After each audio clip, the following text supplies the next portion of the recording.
آپ کو بتائیں کہ لبنان کے صدر نے کہا ہے کہ دارالحکومت بیروت کی بندرگاہ پر ہونے والے دھماکوں کی وجہ میزائل حملہ ہو سکتا ہے، تاہم انہوں نے بین الاقوامی تحقیقات کے مطالبے کو مسترد کر دیا ہے۔ بین الاقوامی نشریاتی ادارے کے مطابق صدر نے صحافیوں سے بات کرتے ہوئے کہا ہے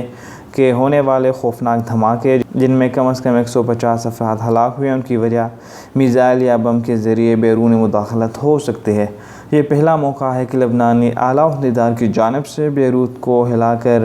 رکھ دینے والی دھماکے کے بارے میں تسلیم کیا گیا ہے کہ اس کی وجہ کوئی ممکنہ حملہ بھی ہو سکتا ہے۔ آپ کو بتائیں کہ لبنان کے صدر نے کہا ہے کہ دارالحکومت بیروت کی بندرگاہ پر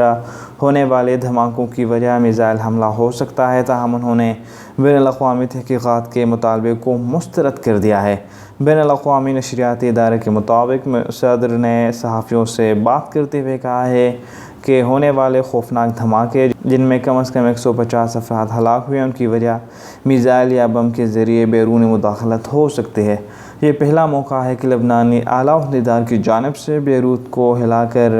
رکھ دینے والی دھماکے کے بارے میں تسلیم کیا گیا ہے کہ اس کی وجہ کوئی ممکنہ حملہ بھی ہو سکتا ہے۔ ہمارے چینل کو سبسکرائب کریں، ساتھ بیل آئیکن کو پریس کریں، آپ کو اپڈیٹس ملتی رہیں گی۔